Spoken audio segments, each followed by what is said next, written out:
내가 본당 신부할 때 87살 먹은 루시아 할머니 있었어요. 이 할머니 북에서 넘어와갖고 남편 일찍 사별하고 자식 아들 둘 키웠는데 10년 동안 누워 있었어요. 그러니까 10년 동안 누워 있으니 얼마나 힘들어. 그러니까 내가 봉송체 갈 때마다 할머니가 신부님 나 이제 더 이상 사는 거 싫어. 나 이제 죽어도 여한 없으니까 신부님 하느님하고 친하지 않느냐고. 그러니까 나 좀 빨리 데려가게 해달라고, 기도 좀 해달라고. 그럼 내가 할머니 손 꼭 붙잡고 할머니 걱정하지 마세요. 내가 성당 가서 어떻게 해볼 테니까 걱정하지 마세요. 맨날 그랬어요. 네 할머니 내가 본당 이제 떠나고 평창 들어갈 때까지 안 돌아가셨어요. 네 할머니 93살에 돌아가셨어요. 근데 그 아들하고 며느리가 마지막에 이제 나한테 와서 어머니 돌아가셨다고 인사 보고하러 왔는데 그 며느리가 정말로 기가 막힌 얘기를 하더라고요. 신부님 우리 어머니가 맨날 나 데려가게 해달라고 나 빨리 죽고 싶다고 새빨간 거짓말이었다는 거예요. 왜 그러냐? 그러니까 93살에 혼수 상태가 돼갖고 이제 분당에 있는 재생병원에 입원을 시켰대요. 그러니까 이제 그 며느리가 성가대원을 했었는데 성가대원들이 위로를 온 거야. 그 이제 기도를 해주면서 그 안젤라라는 자매가 그 며느리한테 그랬다는 거예요. 아 이제 이번에는 돌아갔으면 좋겠다고. 이제 할머니 혼수 상태에 있는데 이번엔 돌아가셨으면 좋겠대. 그만 자매님 괴롭히고. 그리고 위로를 하고 갔대요. 근데 이 할머니가 혼수 상태에서 깨어나서 첫 마디가 뭔지 알아요? 안젤라 전현 만나지 말아라. 이게 첫 마디야. 이게 첫 마디.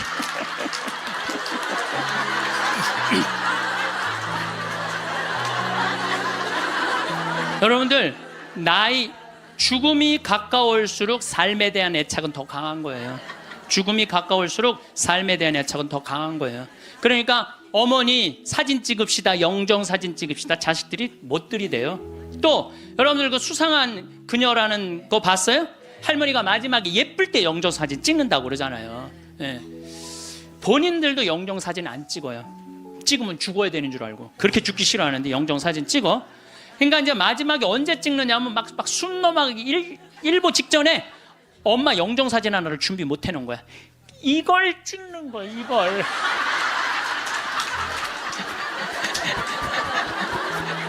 그래갖고 내가 조문을 가보잖아요. 그러면 머리 하얗고 다 이런 사진만 있어요. 안 그래도 슬픈데 이러고 있으면 더 슬프죠. 얼마나 고생을 하고 죽었길래 저러게 하고 저러고 죽나.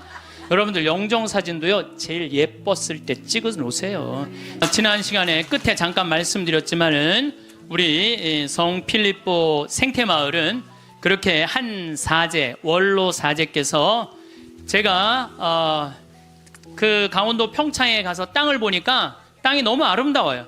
그래서 주머니에 돈은 한 푼도 없고 20년 전에 그래서 우리 교구의 최고의 원로 신부님 또 내가 사랑하는 선배 신부님한테 찾아가서 신부님 제가 거기 생태마을을 꾸미고 싶은데 저는 주머니에 돈이 한 푼도 없습니다. 저를 그때 제일 큰 본당에 계셨으니까 저를 도와주시면 감사하겠습니다. 그랬더니 신부님이 한참 저를 쳐다보시더니 그래 네가 한다면은 내가 너를 도와줄게. 처음에는 그 건물 골조까지만 당신이 도와주신다 그러더니 3개월 있다가 신부님이 저를 부르시더니 황신부가 지금 그 건물을 지으려고 돈을 모금하다 보면은 황신부 청춘이 다 없어질 수가 있어. 그러니까 내가 완성까지 해줄 테니 황신부는 거기를 아름답게 운영하는 것만 고민하면 좋겠어. 이렇게 선배 신부님이 당신의 모든 걸. 그래서 신부님 돌아가실 때 통장에 내 강론대로 딱 500만 원 남았어요. 진짜로 너무 기적같이 딱 500만 원 남았어 돌아가실 때. 그래서 그 신부님이 온전히 그 생태마을을 다 꾸미셔서 저한테 선물로 주신 거예요. 그러니까 나는 신부님 너무너무 감사하잖아요. 그래서 마지막에 제가 신부님을 모시고 살았어요. 황토집을 줘서 신부님 모시고 살았는데 2012년 5월 17일 저녁 8시 17분에 돌아가셨어요. 근데 신부님이 돌아가시기 전에 몇 번 실수를 하셨어요. 근데 저는 신부님이 다리가 이제 불편하니까 제가 마지막에 돌아가는 장면을 다 지켜본 거예요. 다리가 불편하니까 신부님이 거동하는 걸 너무너무 싫어하는 거예요.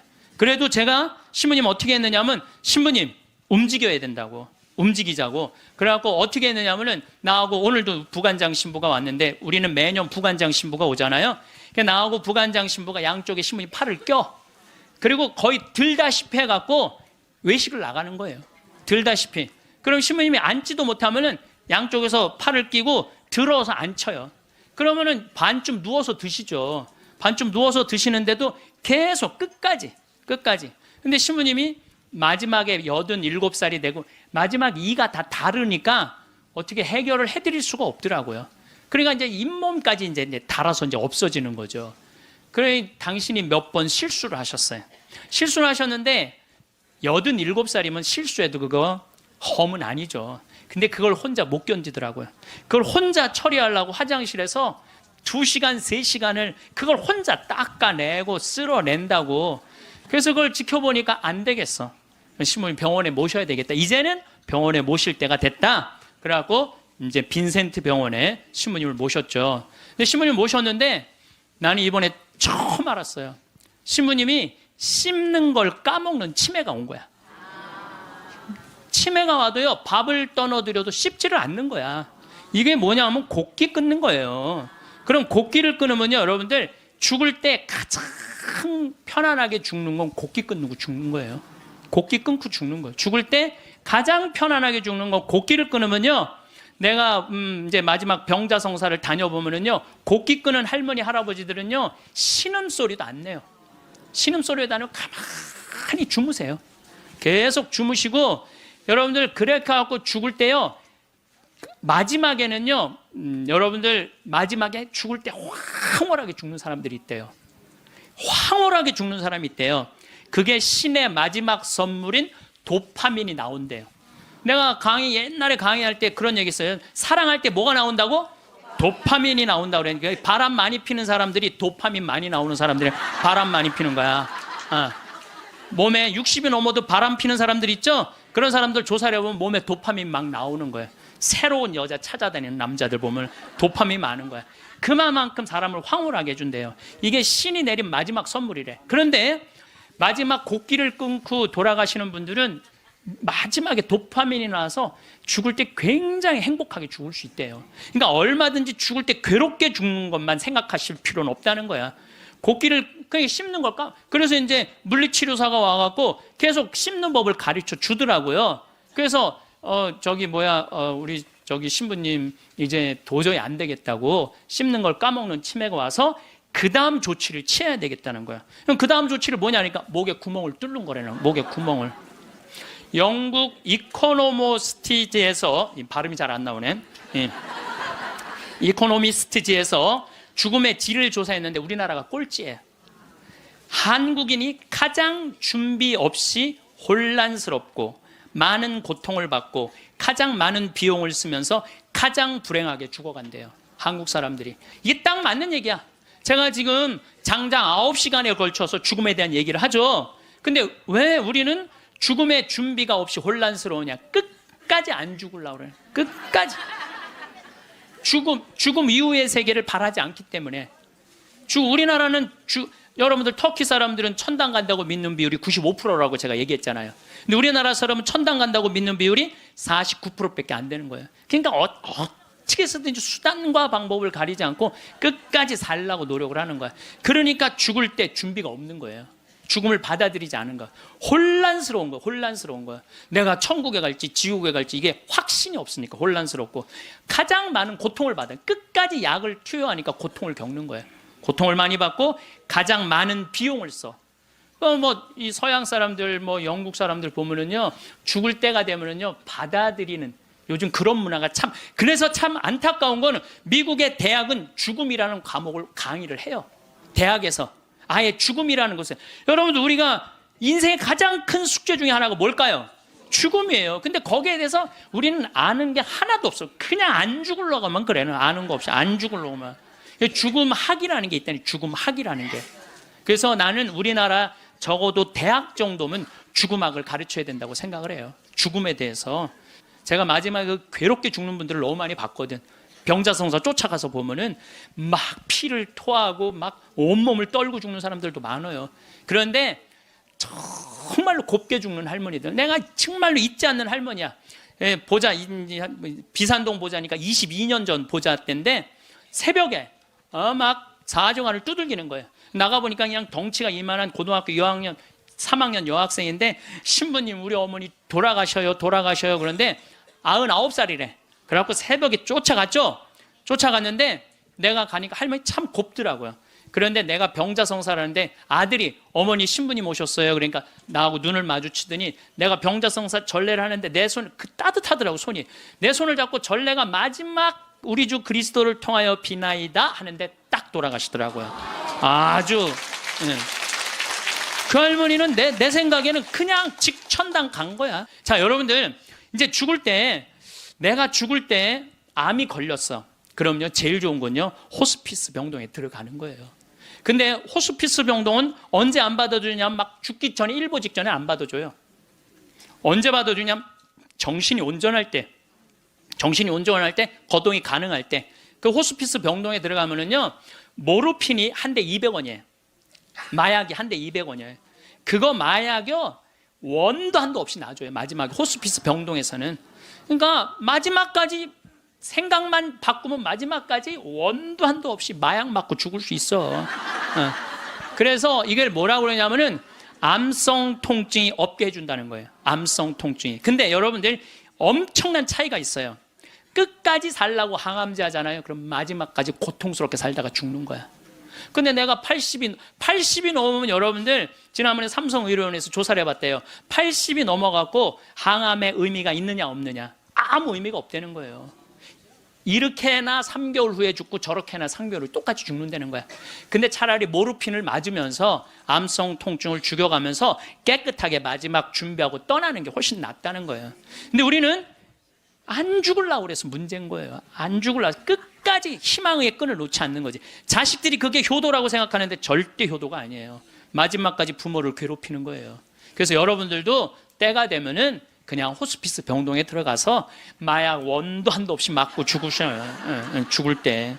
어쨌든 이제 신부님이 87세인데 곡기를 끊고 목에 구멍을 뚫고 참 힘든 시간을 보냈어요. 2월 2일 날 입원했으니까 5월 17일 날 돌아가셨거든요. 그런데 여러분들 3개월 고생하고 죽는 거는요, 가장 행복하게 죽는 거예요. 죽을 때 3개월 정도 고생을 하면은요, 내가 자식 아니야, 우리 신부님한테. 자식인 내가 마저 못한 효도하고 찾아볼 거 찾아보고 주위에 만날 사람 다 만나고 3개월 지나면서부터 지겨워요. 그러니까 3개월만 고생하고 죽는 게 제일 좋은 거예요.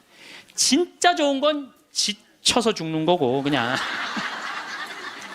그래도 떠나는 게 너무 갑작스럽게 떠나면 자식들이 섭섭하잖아요. 그러니까 3개월 정도 고생하다 죽는다. 근데 우리 신부님은 정확하게 3개월 보름 병원에서 고생을 하셨죠. 이제 월요일 날에 이제 돌아가실 것 같아갖고, 이제 뭐 주교님 두 분 다 오시고, 마지막에 이제 인사해야 되니까 교구청 신부들 다 오고, 또 아들 신부들, 2년 있던 신부들 다 오고, 또 신부님 평생 따르고 존경했던 교우들 다 오고, 그러고 다 왔는데 이제 돌아가실 것 같아갖고, 병원에서도 이제 곧 돌아가실 거라고 그러는데, 다 오고 다 갔는데 밤 12시가 됐는데도 안 돌아가시는 거야. 다 준비하고 이제 떠나보낼 준비 다 했는데, 새벽 2시가 돼도 안 돌아가시는 거예요. 나는 당장 내일부터 또 피정 강의해야 되는데. 그래서 내가 신부님한테 그랬어요. 이제 이렇게 계속 잠만 주무시니까, 신부님, 내가 옆에 지키고 있으면 좋겠는데, 아무래도 신부님 안 돌아가실 것 같으니까 나 피정 강의하고 또 올 테니까 그때까지 살아있으라고. 그리고 나는 이제 강원도 평창에 가서 피정을 계속했는데, 목요일 날, 그날은 느낌이 이상하더라고요. 오늘 돌아가실 것 같다. 전화를 계속해보니까 계속 혼수 상태라고 그러고. 그래서 목요일 날은 강의 2시에 마치고 부관장 신부님한테, 야, 네가 나머지 다 해라. 나 아무래도 오늘 신부님 돌아갈 것 같다. 그래갖고 이제 부지런히 이제 수원 빈센트, 평창에서 빈센트에 또 와갖고, 이제 신부님 옆에 이제 한 저녁 7시 됐는데, 와서 보니까 멀쩡하게 계신 거예요. 안 돌아가시고. 1시간을 지키고 있는데도 계속 그냥 멀쩡하게 있는 거예요. 그래서 내가 이제 신부님한테 얘기했죠. 신부님, 이제 좀 돌아가셔라. 아니, 내가 장어를 많이 사줘서 안 죽는 거냐. 신부님이 돌아가셔야지 신부님도 편안하고 나도 편안할 거 아니냐. 이제 그냥 신부님 평생 사죄로 60년 동안 살으셨으니까 하느님이 신부님 자리 잘 만들어 놨을 거니까 돌아가셔라 근데 뭐 3일 동안 혼수 상태에 있던 분이 내가 그 말을 했는데 눈을 딱 뜨는 거예요. 내가 얼마나 깜짝 놀랐는지 몰라. 이분이 워낙 무서운 분이거든요. 눈을 뜨는데 깜짝 놀랐어요. 그랬더니 그 평생 로사하고 가브리엘 신부님 모시던 부부가 그러는 거예요. 우리 김 신부님이 황 신부님을 사랑하긴 사랑했나 보다고 저렇게 눈 뜨라고 사람들이 수도 없이 와서 얘기했는데도 눈 안 뜨더니 저거 보라고 황 신부님이 얘기하니까 저 눈 뜨는 거 보라고. 그래서 내가 신부님한테 그랬어. 신부님, 나는 신부님 때문에 평생 행복했다. 정말 신학생 때부터 참 아껴주셨거든요. 보자 때도 그랬고, 또 내가 새로 막 성당 이제 본당 신부 돼갖고 막 혈기왕성할 때 성당 분가하려고 땅이 나왔는데 그 땅 돈이 2억이나 됐어. 20년 전에. 그런데 2억 있어야지 그 땅을 딱 잡는데 지금 그 땅이 아주 아파트 한가운데 금싸라기 땅이 됐어요. 나야 뭐 기댈 신부님 그분밖에 없고, 신부님 저 돈 좀 2억 꿔주세요. 그분이요 단 1초도 안 걸리고 내려와. 이마만큼 아끼고 사랑해 주셔서 나한테 얼마나 고마운 분이에요. 평생. 그래서 내가 신부님한테 신부님 내 평생 내 바람막이고 내 의지가 됐는데 너무너무 고맙다고. 그리고 신부님 오늘 내가 다 오라고 그랬거든. 신부님 친한 그 사랑했던 분들 교우들 다 저 눈 좀 마주치라고 다. 그랬더니 내가 시키는 대로 눈을 다 마주치더라고요. 그럼 마지막에 이제 내가 손을 꼭 잡고 신부님 너무너무 고마웠다고. 근데 신부님이 내 손을 꼭 잡더니 눈을 그대로 숨을 거두시더라고요. 그래서 나는 우리 신부님처럼만 죽을 때 죽는다면 원도 한도 없겠어요. 원도 한도 없. 그래서 이제 의사가 와갖고 사망 선언을 하더라고요. 그래서 이제 신부님 떠나 보냈어요. 근데 신부님이 그게 문제가 아니야. 신부님하고 평상시에 뭐가 제일 신부님하고 싸웠느냐면 이놈의 영정사진 때문에 제일 싸웠어요. 나는 신부님이 50살 때 빵떡 모자를 쓰고 곰방대를 탁 물고 흑백 사진인데 너무 멋있더라고요. 신부님 나 이걸로 영정사진 할 거다. 그랬더니 신부님 싫다는 거예요. 왜 싫으냐 그랬더니 신부님이 하시는 말씀이 무슨 신부가 담배 피는 걸 영정사진으로 하느냐고. 담배 피는 걸 자기 로만 칼라 찬 걸로 하고 싶다는 거. 로만 칼라 찬 걸로. 그래서 60대로 할 거냐 70대로 할 거냐 80대로 할 거냐 그거 갖고 맨날 싸웠어요. 이걸로 할 거냐 저걸로 할 거냐. 그래서 우리 로사하고 가브리엘 형제자매하고 우리 센시하고 신부님 고를 자격이 없다고. 우리가 그냥 신부님 돌아가시면 우리가 얹어놓으면 그걸로 끝이라고. 예? 아무리 신부님이 살아생전에 대단했더라도 죽으면 뭐 마음에 안 든다고 관뚜껑 열고 나와서 바꿀 거냐. 우리가 할 거다. 근데 결국은 신부님 70살 때 찍은 영정사진으로 하고 이제 내 사무실에 지금 이렇게 걸어놔갖고 내가 저 퇴근합니다. 그리고 요즘도 그렇게 했는데 우리가 영정사진도 문제예요. 여기 계신 여러분들 영정사진 제대로 준비하는 사람 없어요. 자식들이 여러분들 어머니 영정사진 찍읍시다 하고 여러분들 얼굴 들이대고 사진 찍을 수 있을 것 같아요? 여기 계신 분들 늙으면 죽어야 돼. 이거 새빨간 거짓말이에요. 새빨간 거짓말이에요. 여러분들 영정사진도요 제일 예뻤을 때 찍어 놓으세요. 지금도 보면 다 이뻐요.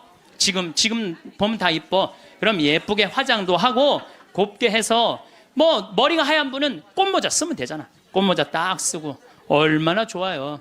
여기 어르신 남자 어르신 분들도 집에 가서 40대 50대 한번 사진 보세요. 이야 내가 이렇게 잘생길 때가 있었나. 그 사진으로 하세요. 보세요. 수상한 그녀에서 그 나문희 씨가 이런 말을 해요. 내가 그래도 이쁜 얼굴로 할 때 자식들이 제사할 때 봐도 이쁜 얼굴로 보면 기분 좋다는 거죠. 근데 제사할 때 몇 년 할 건데 그냥 이런 걸로 제사를 할 때 그렇게 해요. 나는 장례미사 때 성가도 마음에 안 들어. 성가도 너무 슬퍼. 뭐 죽는 게 뭐 이렇게 슬프다고. 여러분들 우리 지금 새로운 보좌 신부님이 기가 막힌 강론을 며칠 전에 하셨어요. 여러분들 믿음으로 저산도 온 길이 그거 알죠? 근데 나는 그게 이해가 안 가. 어떻게 아무리 믿음이 강해도 산을 옮길 수 있느냐. 여러분들 그거 받아들여져요? 나는 이게 뻥치는 것 같아. 아무래도 예수님이. 근데 부관장 신부님이 뭐라고 그랬냐면은 성모님은 믿음으로 온 우주의 주인을 이 세상에 옮겨놨다는 거예요. 온 우주의 주인을 이 세상에 옮겨놨다. 그게 성모님의 믿음이 아니면 그게 가능했겠냐 이거예요. 그 시간이 가면 갈수록 성모님이 너무너무 좋은 거야. 그래갖고 나는 본당 신부할 때, 성모의 밤 할 때 5월에 성모님 머리에 장미화관 이렇게 해놓고 교우들이 예쁜 옷 입고 와서 초봉헌하고 막, 그럼 내가 제일 좋아하는 성가 253번이에요. 내 머리를 꾸미오니. 내 머리를 꾸미오리 장미화와 백화파로 유향연기 피우리 마리아여 내 주 위에. 얼마나 좋아요. 그래서 나는 이 성가는 내 장례 때 봉헌 성가야. 네, 내 봉헌 성가 성모님한테 봉헌하고. 우리가요 이 죽을 때도 좀 멋있게 죽자 이거야. 멋있게. 그래서 죽음을 피하지만 말고 죽음을 준비해 놓고 죽잖아요. 그리고 장례 때 장례 예물 하나 준비해 놓지 않고 죽지 말라는 거예요. 예? 그냥 신부님한테 찾아가고 미리 죽을 때 한 1년 전에 알잖아요. 내가 견딜 거다 못 견딜 거다. 끝까지 살지 않을 거 아니에요. 그럼 100만 원이든 200만 원이든 예물 갖다 주면서 신부님 나는 내 장례 때 꽃 예쁜 걸로 해달라고 그러고 성가대 이 성가 해달라고 번호도 좀 갖다 주고 예물도 좀 드리고 좀, 그리고 좀 멋있게 죽으세요. 그게 죽음을 준비하는 거야. 내가 12년 전에 그 김마리아 할머니라고 있었어요. 폐암으로 86세에 돌아가셨는데 병자성사를 청하더라고요. 가보니까 할머니가 그러는 거예요. 신부님 머리맡에 저 봉투 좀 꺼내보라는 거예요. 꺼내보니까 4천만 원이 들어있어요. 할머니 이게 뭐냐 그러니까 신부님 내가 평생을 살면서 40의 과부가 되었고 자식을 6을 키웠대요. 그야말로 뼈가 빠지게 살았대요. 뼈가 빠지게. 근데 신부님이 본당 신부님으로 딱 오시더니 누가 고생만 하다 죽으라고 그랬느냐고. 예수님이 그런 적 한 번도 없다고. 예수님은 맨날 먹고 마시고 노는 게 일이었다고. 성서에 그 말이 나와요. 저 사람은 맨날 먹고 마시고 논다. 이게 성서에 나온다니까요. 아시죠? 네, 그게 일이었던 분이야. 근데 우리는 왜 뼈가 빠지게 고생만 해야 돼? 우리도 예수님 닮으려면 먹고 마시고 놀아야지. 그래갖고 내가 성당 본당 신부할 때 할머니 할아버지들한테 그랬어요. 할머니 할아버지들 우리 제주도 여행 가자. 자기 돈으로 돼갖고 여행을 안 가면 누가 돼서 가야 돼? 자식들이 돼야 되잖아요. 근데 누가 늙은 엄마 데리고 제주도 여행을 가요? 신혼여행이나 가지. 그래갖고 돈 걱정하지 말아라. 여기 헌금봉투에 돈 많다. 이걸 가지고 가자. 그래갖고 성당 예산으로 할머니 할아버지 200명 데리고 제주도를 4박 5일 갔었어요. 그런데 딱 비행기를 탔는데 그 기장님이 딱 능평성당 노인대학 대건 노인대학 할머니 할아버지들 환영합니다. 즐거운 여행 되십시오. 할머니들이 깜짝 놀라는 이게 뭔 소린가. 평생 그런 대우를 받아봐요. 비행기 기장님이 여행 잘하시라고 그러니. 그리고 이제 마라도를 가는데 그날따라 날치가 날아가는데 막 30m씩 날치가 날아가는데 막 기가 막힌 거예요. 그러니 이 할머니들이 신부님이 손잡고 회 먹으러 가지, 배 타러 가지, 얼마나 신나요. 그러면서 그 할머니 마리아 할머니가 그래요. 내 평생 신부님하고 산 3년처럼 행복했던 적은 없다는 거예요. 신부님이 청와대도 데리고 가고, 청와대도 여러분들 청와대도 신청만 하면 다 들어갈 수 있어요. 청와대도 신청만 하면 다 들어가. 그 다음에 강원도 생태마을은 내가 그 주인이니까 맨날 3박 4일씩 할머니들 데려와서 놀고 래프팅 태워주고. 그러니까 자기는 그 3년 동안 사는 게 인생에 그렇게 행복했을 적이 없었다는 거야. 정말 성당 가는 게 소풍 가는 기분이었대. 매일매일. 근데 신부님 말대로 내가 할머니가 돈이 많았는데 쓸 줄을 몰랐던 거야. 돈이 많았는데 이 2천만 원은 어려운 이웃한테 도와주면 좋겠다. 그래서 내가 그 영월에 도와주는 보육시설이 있어요. 거기 갖다 주고. 신부님이 1,000만 원은 신부님 미사 드릴 때 성작은 꼭 내가 봉헌한 걸로 하고 싶다는 거야. 새로 성당이 신설 성당이니까 참 할머니가 똑똑하기도 해요. 그래갖고 이제 그걸 이제 해갖고 이제 성작하고 성합하고 해서 아주 좋은 걸로 했죠. 이 1,000만 원은 뭐냐니까 신부님 이거는 자기 미사 예물이라는, 나 죽으면은 나를 위해서 미사 드려달라는 거야. 내가 그 할머니 1년에 300번 거의 미사 드려줬어요. 거의 한 5년 동안에 매일 그렇게 드려줬고, 요즘도 1년에 30번 해요. 여러분들 자식이 여러분들 1년에 여러분들 위해서 30번 위령 미사 낼 것 같아요? 그러니까 나한테 갖고 오라고.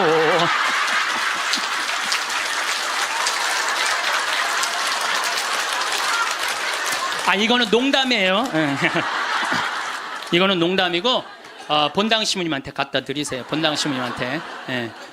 그래서 뭔가 자기 죽음을 준비할 줄 알아야 돼. 나는 어떻게 살 것이고 어떻게 죽을 것인가, 내 영정 사진은 어떻게 해놓고 이렇게 준비를 하나하나 해두시면서 삶을 이렇게 멋있게, 아까 이혜인 수녀님처럼 이렇게 빨랫줄에 늘어놓고 내 삶이 이렇게 노을에 물들듯이 이렇게 바라볼 수 있는 그런 분들이 저는 됐으면 좋겠어요.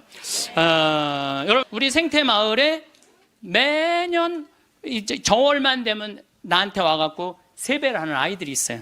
내가 얘네들을 언제부터 봤냐? 중학교 3학년 때부터 봤던 애들이야. 그래갖고 저기 다시 또 본당 신부로 가갖고 혼배해주고, 걔네들 난 애들 유아 세례 주고 뭐 다 그랬던 애들인데 아버지 같은가 봐.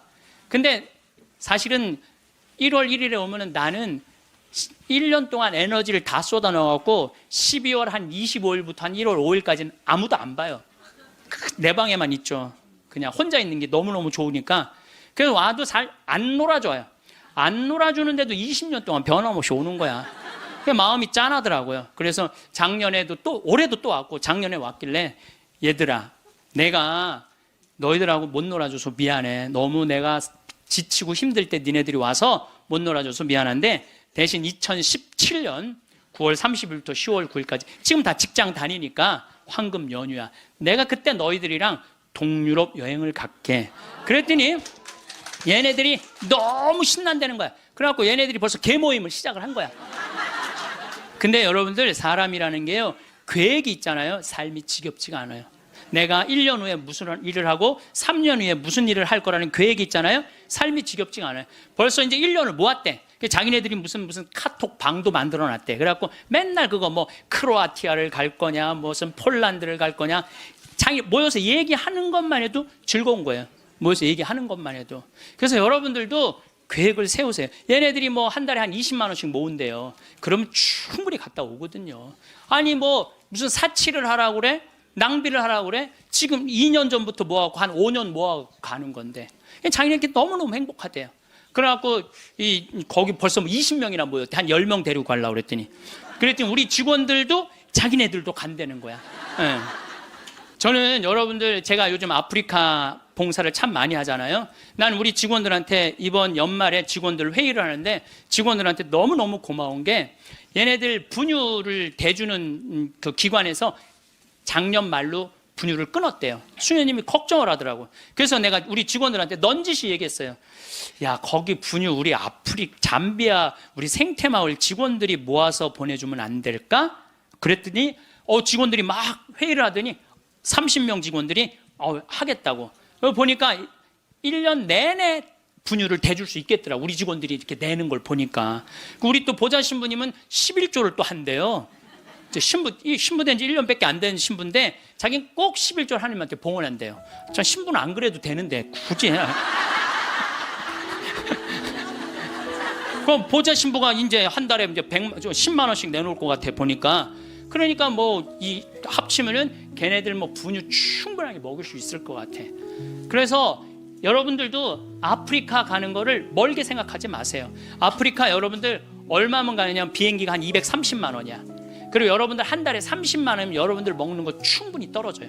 30만 원만. 그럼 230만 원에 30만 원이면 360만 원 아니에요. 그렇죠? 600만 원. 그리고 400만 원은 거기다 주고 1000만 원만 있어도 아프리카 1년 갔다 올 수 있어요. 거기 가면 여러분들 할 일 너무너무 많아요. 지금 옥수수가 막 자란대. 풀도 뽑고 또 애들도 씻겨주고 병원 청소도 해주고, 또 내가 이제 이번 여름에 대학생 40명을 데리고 아프리카에 갈 거예요. 여러분들 자녀들 또 이 방송을 보는 분들 중에서 원한다면 아프리카 우리 생태마을로 자원해 주세요. 그리고 이번에는 가갖고 우리 문화교류도 할 거야. 또 안과 선생님 많이 필요해요. 안과 선생님들도 있으면 자원을 해주면은 여러분들 가갖고 1년 아프리카, 여러분들 생각 60살 되면요, 제가 얘기했잖아요. 이 0.7년 곱하면 6, 7이 42야. 42살이야. 42살에 한국에서 그냥 이 1년 1,000만 원 써요. 1년 1,000만 원 쓰신다니까. 그러니까 그거 가지고 내 생각에는 아프리카 가서 1년 동안 봉사활동 하고 오잖아요. 여러분들 삶이 달라져요. 완전히 달라진다는 내가 확신합니다. 남을 위해서 한번 인생을 살아보잖아요. 남을 위해서 사는 것처럼 의미가 있는 게, 내가 그 치과 의사 선생님들이 사실은 일주일을 비우면은요, 치과는 돈이 얼마야. 근데 첫 해는 2분을 데리고 갔는데 조금 좀 미안하더라고요. 근데 둘째 데리고 갔는데 자기네들이 너무 행복해하는 거야. 근데 지난 월요일 날 그 선생님들 모였는데 더 많이 끌어모아갖고 간다는 거예요. 막 가슴이 설렌다는 거예요. 자기네들 한 달에 한 주면 2천만 원, 3천만 원 돈을 못 버는 건데 막 설렌다는 거예요. 남을 도와주고 어려운 사람을 위해서 자기가 무언가 할 수 있다는 건요, 인생이 즐거운 거야. 여러분들 이 세상 살면서 나만을 위해서 살다 가면 그 얼마나 어리석은 일이에요. 이웃을 위해서도 좀 살고, 그런 설계를 한번 해보라는 거예요. 나도 한번 아프리카 한 1년 가갖고 봉사활동 한번 해봐야 되겠다.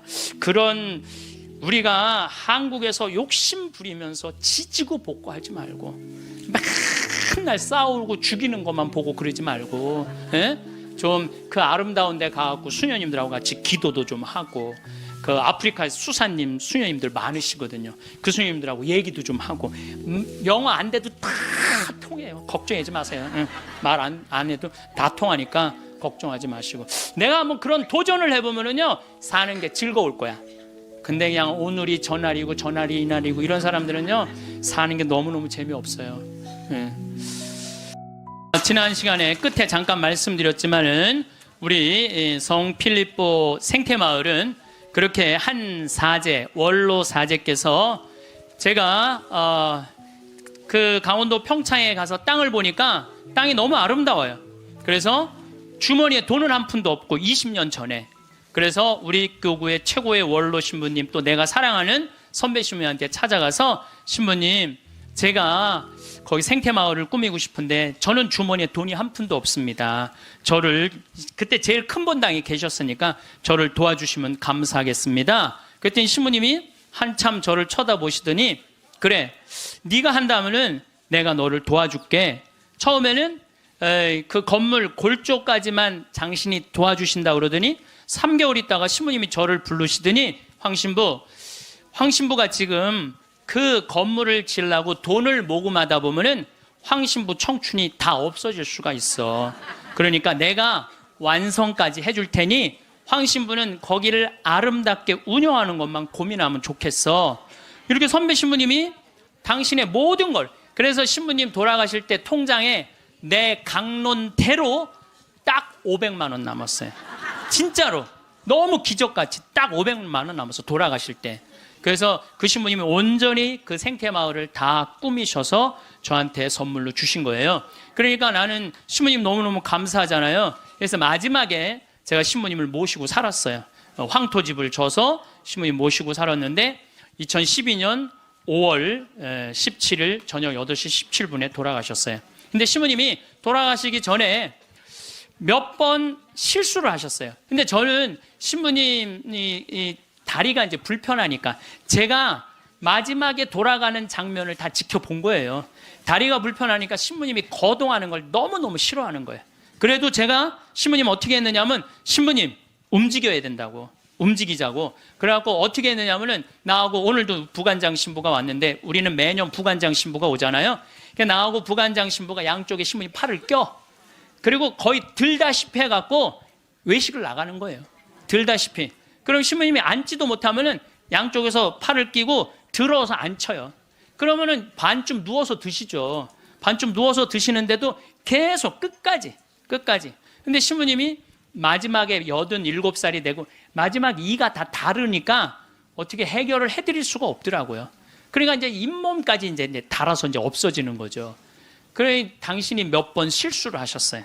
실수를 하셨는데 87살이면 실수해도 그거 험은 아니죠. 근데 그걸 혼자 못 견디더라고요.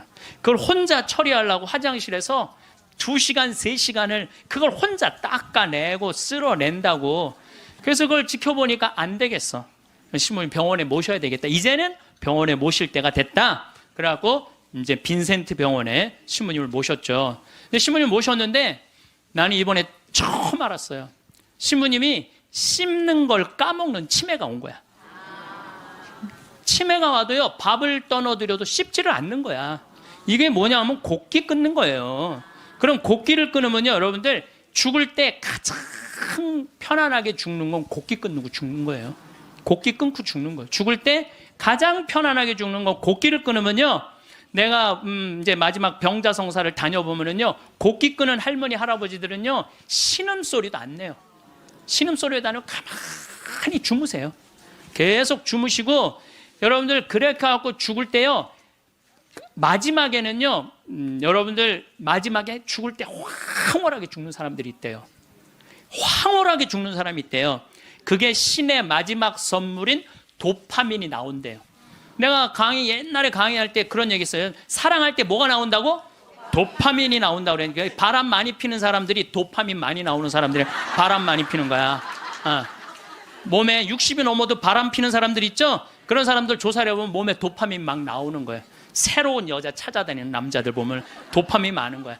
그만큼 사람을 황홀하게 해준대요. 이게 신이 내린 마지막 선물이래. 그런데 마지막 곡기를 끊고 돌아가시는 분들은 마지막에 도파민이 나와서 죽을 때 굉장히 행복하게 죽을 수 있대요. 그러니까 얼마든지 죽을 때 괴롭게 죽는 것만 생각하실 필요는 없다는 거야.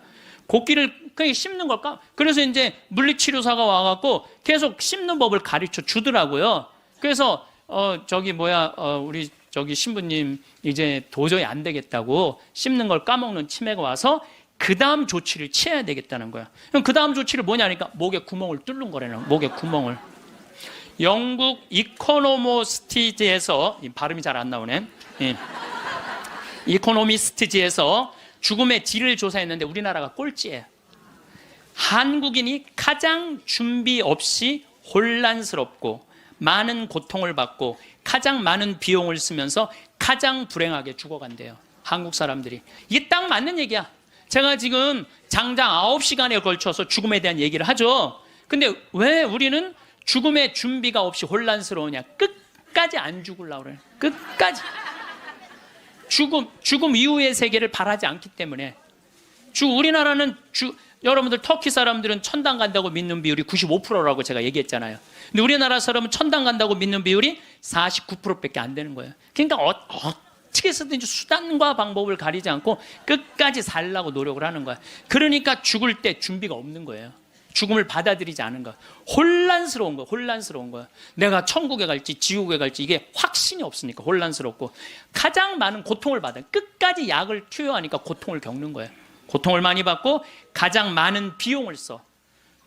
이 서양 사람들, 영국 사람들 보면은요, 죽을 때가 되면은요, 받아들이는, 요즘 그런 문화가 그래서 참 안타까운 거는 미국의 대학은 죽음이라는 과목을 강의를 해요. 대학에서. 아예 죽음이라는 것을. 여러분들, 우리가 인생의 가장 큰 숙제 중에 하나가 뭘까요? 죽음이에요. 근데 거기에 대해서 우리는 아는 게 하나도 없어. 그냥 안 죽으려고만 그래. 아는 거 없이 안 죽으려고만. 죽음학이라는 게 있다니, 죽음학이라는 게. 그래서 나는 우리나라 적어도 대학 정도면 죽음학을 가르쳐야 된다고 생각을 해요. 죽음에 대해서. 제가 마지막에 괴롭게 죽는 분들을 너무 많이 봤거든. 병자성사 쫓아가서 보면은 막 피를 토하고 막 온몸을 떨고 죽는 사람들도 많아요. 그런데 정말로 곱게 죽는 할머니들, 내가 정말로 잊지 않는 할머니야. 비산동 보자니까 22년 전 보자 때인데 새벽에 막 사정환을 두들기는 거예요. 나가보니까 그냥 덩치가 이만한 고등학교 2학년 3학년 여학생인데, 신부님 우리 어머니 돌아가셔요. 그런데 99살이래. 그래갖고 새벽에 쫓아갔죠. 쫓아갔는데 내가 가니까 할머니 참 곱더라고요. 그런데 내가 병자성사를 하는데 아들이 어머니 신부님 오셨어요. 그러니까 나하고 눈을 마주치더니 내가 병자성사 전례를 하는데 내 손을 따뜻하더라고, 손이. 내 손을 잡고 전례가 마지막 우리 주 그리스도를 통하여 비나이다 하는데 딱 돌아가시더라고요. 아주 그 할머니는 내 생각에는 그냥 직천당 간 거야. 자, 여러분들 이제 내가 죽을 때 암이 걸렸어. 그럼요, 제일 좋은 건요, 호스피스 병동에 들어가는 거예요. 근데 호스피스 병동은 언제 안 받아주냐? 막 죽기 전에, 일보 직전에 안 받아줘요. 언제 받아주냐? 정신이 온전할 때, 거동이 가능할 때. 그 호스피스 병동에 들어가면은요, 모르핀이 한 대 200원이에요. 마약이 한 대 200원이에요. 그거 마약이요, 원도 한도 없이 놔줘요. 마지막에 호스피스 병동에서는. 그러니까 마지막까지 생각만 바꾸면 마지막까지 원도 한도 없이 마약 맞고 죽을 수 있어. 그래서 이걸 뭐라고 그러냐면은 암성 통증이 없게 해준다는 거예요. 암성 통증이. 근데 여러분들 엄청난 차이가 있어요. 끝까지 살라고 항암제 하잖아요. 그럼 마지막까지 고통스럽게 살다가 죽는 거야. 근데 내가 80이 넘으면, 여러분들 지난번에 삼성의료원에서 조사를 해봤대요. 80이 넘어갖고 항암의 의미가 있느냐 없느냐, 아무 의미가 없다는 거예요. 이렇게나 3개월 후에 죽고 저렇게나 3개월 후에 똑같이 죽는다는 거야. 근데 차라리 모르핀을 맞으면서 암성 통증을 죽여가면서 깨끗하게 마지막 준비하고 떠나는 게 훨씬 낫다는 거예요. 근데 우리는 안 죽으려고 그래서 문제인 거예요. 안 죽으려고 끝까지 희망의 끈을 놓지 않는 거지. 자식들이 그게 효도라고 생각하는데 절대 효도가 아니에요. 마지막까지 부모를 괴롭히는 거예요. 그래서 여러분들도 때가 되면은 그냥 호스피스 병동에 들어가서 마약 원도 한도 없이 맞고 죽으셔요. 죽을 때. 어쨌든 이제 신부님이 87세인데 곡기를 끊고 목에 구멍을 뚫고 참 힘든 시간을 보냈어요. 2월 2일 날 입원했으니까 5월 17일 날 돌아가셨거든요. 그런데 여러분들 3개월 고생하고 죽는 거는요, 가장 행복하게 죽는 거예요. 죽을 때 3개월 정도 고생을 하면은요, 내가 자식 아니야, 우리 신부님한테. 자식인 내가 마저 못한 효도하고 찾아볼 거 찾아보고 주위에 만날 사람 다 만나고 3개월 지나면서부터 지겨워요. 그러니까 3개월만 고생하고 죽는 게 제일 좋은 거예요. 진짜 좋은 건 지쳐서 죽는 거고, 그냥. 그래도 떠나는 게 너무 갑작스럽게 떠나면 자식들이 섭섭하잖아요. 그러니까 3개월 정도 고생하다 죽는다. 근데 우리 신부님은 정확하게 3개월 보름 병원에서 고생을 하셨죠. 이제 월요일 날에 이제 돌아가실 것 같아갖고, 이제 뭐 주교님 두 분 다 오시고, 마지막에 이제 인사해야 되니까, 교구청 신부들 다 오고, 또 아들 신부들, 인연 있던 신부들 다 오고, 또 신부님 평생 따르고 존경했던 교우들 다 오고, 그러고 다 왔는데 이제 돌아가실 것 같아갖고, 병원에서도 이제 곧 돌아가실 거라고 그러는데, 다 오고 다 갔는데 밤 12시가 됐는데도 안 돌아가시는 거야. 다 준비하고 이제 떠나보낼 준비 다 했는데, 새벽 2시가 돼도 안 돌아가시는 거예요. 나는 당장 내일부터 또 피정 강의해야 되는데. 그래서 내가 신부님한테 그랬어요. 이제 이렇게 계속 잠만 주무시니까, 신부님, 내가 옆에 지키고 있으면 좋겠는데, 아무래도 신부님 안 돌아가실 것 같으니까 나 피정 강의하고 또 올 테니까 그때까지 살아있으라고. 그리고 나는 이제 강원도 평창에 가서 피정을 계속했는데, 목요일 날, 그날은 느낌이 이상하더라고요. 오늘 돌아가실 것 같다. 전화를 계속해보니까 계속 혼수 상태라고 그러고. 그래서 목요일 날은 강의 2시에 마치고 부관장 신부님한테, 야, 네가 나머지 다 해라. 나 아무래도 오늘 신부님 돌아갈 것 같다. 그래갖고 이제 부지런히 이제 수원 빈센트, 평창에서 빈센트에 또 와갖고 이제 신부님 옆에 이제 한 저녁 7시 됐는데 와서 보니까 멀쩡하게 계신 거예요. 안 돌아가시고. 1시간을 지키고 있는데도 계속 그냥 멀쩡하게 있는 거예요. 그래서 내가 이제 신부님한테 얘기했죠. 신부님, 이제 좀 돌아가셔라. 아니, 내가 장어를 많이 사줘서 안 죽는 거냐. 신부님이 돌아가셔야지 신부님도 편안하고 나도 편안할 거 아니냐. 이제 그냥 신부님 평생 사죄로 60년 동안 살으셨으니까 하느님이 신부님 자리 잘 만들어 놨을 거니까 돌아가셔라. 근데 뭐 3일 동안 혼수 상태에 있던 분이 내가 그 말을 했는데 눈을 딱 뜨는 거예요. 내가 얼마나 깜짝 놀랐는지 몰라. 이분이 워낙 무서운 분이거든요. 눈을 뜨는데 깜짝 놀랐어요. 그랬더니 그 평생 로사하고 가브리엘 신부님 모시던 부부가 그러는 거예요. 아유, 우리 김 신부님이 황 신부님을 사랑하긴 사랑했나 보다고, 저렇게 눈 뜨라고 사람들이 수도 없이 와서 얘기했는데도 눈 안 뜨더니 저거 보라고, 황 신부님 얘기하니까 저 눈 뜨는 거 보라고. 그래서 내가 신부님한테 그래서, 신부님, 나는 신부님 때문에 평생 행복했다. 정말 신학생 때부터 참 아껴주셨거든요. 보자 때도 그랬고, 또 내가 새로 막 성당 이제 본당 신부 돼갖고 막 혈기왕성할 때 성당 분가하려고 땅이 나왔는데 그 땅 돈이 2억이나 됐어. 20년 전에. 그런데 2억이 있어야지 그 땅을 딱 잡는데 지금 그 땅이 아주 아파트 한가운데 금싸라기 땅이 됐어요. 나야 뭐 기댈 신부님 그분밖에 없고, 신부님 저 돈 좀 2억 꿔주세요. 그분이요 단 1초도 안 걸리고 내려와. 이마만큼 아끼고 사랑해 주셔서 나한테 얼마나 고마운 분이에요, 평생. 그래서 내가 신부님한테 신부님 내 평생 내 바람막이고 내 의지가 됐는데 너무너무 고맙다고. 그리고 신부님 오늘 내가 다 오라고 그랬거든. 신부님 친한 그 사랑했던 분들, 교우들 다 저 눈 좀 마주치라고 다. 그랬더니 내가 시키는 대로 눈을 다 마주치더라고요. 그럼 마지막에 이제 내가 손을 꼭 잡고 신부님 너무너무 고마웠다고. 근데 신부님이 내 손을 꼭 잡더니 눈을 그대로 숨을 거두시더라고요. 네, 그래서 아니 나는 우리 신부님처럼만 죽을 때 죽는다면 원도 한도 없겠어요. 원도 한도 없. 그래서 이제 의사가 와갖고 사망 선언을 하더라고요. 그래서 이제 신부님 떠나 보냈어요. 근데 신부님이 그게 문제가 아니야. 신부님하고 평상시에 뭐가 제일 신부님하고 싸웠느냐면 이놈의 영정사진 때문에 제일 싸웠어요. 영정. 나는 신부님이 50살 때 빵똥 모자를 쓰고 곰방들 탁 물고 흑백 사진인데 너무 멋있더라고요. 신부님 나 이걸로 영정사진 할 거다. 그랬더니 신부님 싫다는 거예요. 왜 싫으냐 그랬더니 신부님이 하시는 말씀이 무슨 신부가 담배 피는 걸 영정사진으로 하느냐고. 담배 피는 걸 자기 로만 칼라 찬 걸로 하고 싶다는 거. 로만 칼라 찬 걸로. 그래서 60대로 할 거냐 70대로 할 거냐 80대로 할 거냐 그거 갖고 맨날 싸웠어요. 이걸로 할 거냐 저걸로 할 거냐. 그래서 우리 로사하고 가브리엘 형제자매하고 우리 센시하고 신부님 고를 자격이 없다고. 우리가 그냥 신부님 돌아가시면 우리가 얹어놓으면 그걸로 끝이라고. 예? 아무리 신부님이 살아생전에 대단했더라도 죽으면 뭐 마음에 안 든다고 관뚜껑 열고 나와서 바꿀 거냐. 우리가 할 거다. 근데 결국은 신부님 70살 때 찍은 영정사진으로 하고 이제 내 사무실에 지금 이렇게 걸어놔갖고 내가 저 퇴근합니다. 그리고 요즘도 그렇게 했는데 우리가 영정사진도 문제예요. 여기 계신 여러분들 영정사진 제대로 준비하는 사람 없어요. 자식들이 여러분들 어머니 영정사진 찍읍시다 하고 여러분들 얼굴 들이대고 사진 찍을 수 있을 것 같아요? 여기 계신 분들 늙으면 죽어야 돼. 이거 새빨간 거짓말이에요. 새빨간 거짓말이에요. 여러분들 영정사진도요 제일 예뻤을 때 찍어 놓으세요. 지금도 보면 다 이뻐요.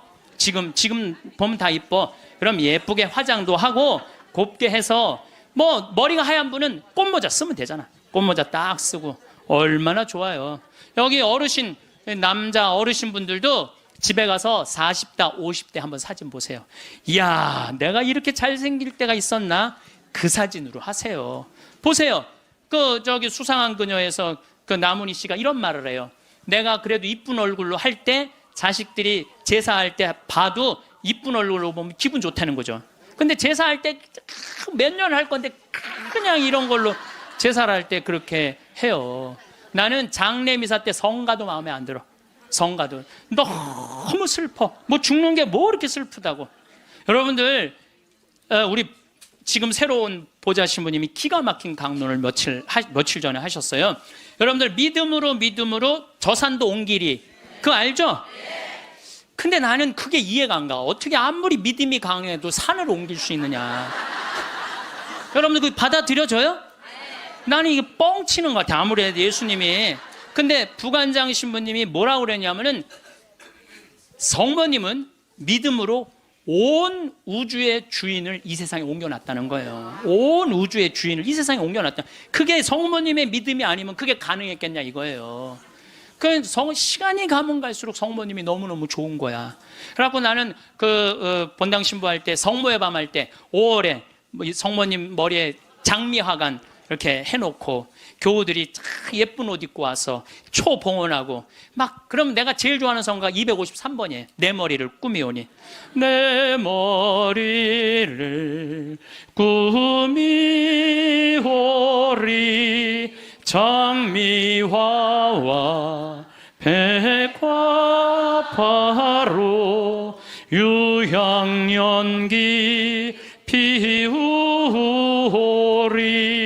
마리아여 내 주 위에. 얼마나 좋아요. 그래서 나는 이 성가는 내 장례 때 봉헌 성가야. 내 봉헌 성가 성모님한테 봉헌하고. 우리가요 이 죽을 때도 좀 멋있게 죽자 이거야. 멋있게. 그래서 죽음을 피하지만 말고 죽음을 준비해 놓고 죽잖아요. 그리고 장례 때 장례 예물 하나 준비해 놓지 않고 죽지 말라는 거예요. 예? 그냥 신부님한테 찾아가고 미리 죽을 때 한 1년 전에 알잖아요. 내가 견딜 거다 못 견딜 거다. 끝까지 살지 않을 거 아니에요. 그럼 100만 원이든 200만 원이든 예물 갖다 주면서 신부님 나는 내 저기 장례 때 꽃 예쁜 걸로 해달라고 그러고 성가대 이 성가 해달라고 번호도 좀 갖다 주고 예물도 좀 드리고 좀 그리고 좀 멋있게 죽으세요. 그게 죽음을 준비하는 거야. 내가 12년 전에 그 김마리아 할머니라고 있었어요. 폐암으로 86세에 돌아가셨는데 병자성사를 청하더라고요. 가보니까 할머니가 그러는 거예요. 신부님 머리맡에 저 봉투 좀 꺼내보라는 거예요. 꺼내보니까 4천만 원이 들어있어요. 할머니 이게 뭐냐고 그러니까 신부님 내가 평생을 살면서 40의 과부가 되었고 자식을 6을 키웠대요. 그야말로 뼈가 빠지게 살았대요. 뼈가 빠지게. 근데 신부님이 본당 신부님으로 딱 오시더니 누가 고생만 하다 죽으라고 그랬느냐고. 예수님이 그런 적 한 번도 없다고. 예수님은 맨날 먹고 마시고 노는 게 일이었다고. 성서에 그 말이 나와요. 저 사람은 맨날 먹고 마시고 논다. 이게 성서에 나온다니까요. 아시죠? 네, 그게 일이었던 분이야. 근데 우리는 왜 뼈가 빠지게 고생만 해야 돼? 우리도 예수님 닮으려면 먹고 마시고 놀아야지. 그래갖고 내가 성당 본당 신부할 때 할머니 할아버지들한테 그랬어요. 할머니 할아버지들 우리 제주도 여행 가자. 자기 돈으로 돼갖고 여행을 안 가면 누가 돼서 가야 돼? 자식들이 돼야 되잖아요. 근데 누가 늙은 엄마 데리고 제주도 여행을 가요? 신혼여행이나 가지. 그래갖고 돈 걱정하지 말아라. 여기 헌금봉투에 돈 많다. 이걸 가지고 가자. 그래갖고 성당 예산으로 할머니 할아버지 200명 데리고 제주도를 4박 5일 갔었어요. 그런데 딱 비행기를 탔는데 그 기장님이 딱 능평성당 노인대학 대건 노인대학 할머니 할아버지들 환영합니다. 즐거운 여행 되십시오. 할머니들이 깜짝 놀라는 이게 뭔 소린가. 평생 그런 대우를 받아봐요. 비행기 기장님이 여행 잘하시라고 그러니. 그리고 이제 마라도를 가는데 그날따라 날치가 날아가는데 막 30m씩 날치가 날아가는데 막 기가 막힌 거예요. 그러니 이 할머니들이 신부님이 손잡고 회 먹으러 가지, 배 타러 가지. 얼마나 신나요. 그러면서 그 할머니 마리아 할머니가 그래요. 내 평생 신부님하고 산 3년처럼 행복했던 적은 없다는 거예요. 신부님이 청와대도 데리고 가고. 청와대도 여러분들 청와대도 신청만 하면 다 들어갈 수 있어요. 청와대도 신청만 하면 다 들어가. 그 다음에 강원도 생태마을은 내가 그 주인이니까 맨날 3박 4일씩 할머니들 데려와서 놀고 래프팅 태워주고. 그러니까 자기는 그 3년 동안 사는 게 인생에 그렇게 행복했을 적이 없었다는 거야. 정말 성당 가는 게 소풍 가는 기분이었대. 매일매일. 근데 신부님 말대로 내가 할머니가 돈이 많았는데 쓸 줄을 몰랐던 거야. 돈이 많았는데 이 2천만 원은 어려운 이웃한테 도와주면 좋겠다. 그래서 내가 그 영월에 도와주는 저기 보육시설이 있어요. 거기 갖다 주고. 신부님 2천만 원은 신부님 미사 드릴 때 성작은 꼭 내가 봉헌한 걸로 하고 싶다는 거야. 새로 성당이 신설 성당이니까 참 할머니가 똑똑하기도 해요. 그래갖고 이제 그걸 이제 해갖고 이제 성작하고 성합하고 해서 아주 좋은 걸로 했죠. 이 1,000만 원은 뭐냐 그러니까 신부님 이거는 자기 미사 예물이라는, 나 죽으면은 나를 위해서 미사 드려달라는 거야. 내가 그 할머니 1년에 300번 거의 미사 드려줬어요. 거의 한 5년 동안에 매일 그렇게 드려줬고 요즘도 1년에 30번 해요. 여러분들 자식이 여러분들 1년에 여러분들 위해서 30번 위령 미사 낼 것 같아요? 그러니까 나한테 갖고 오라고.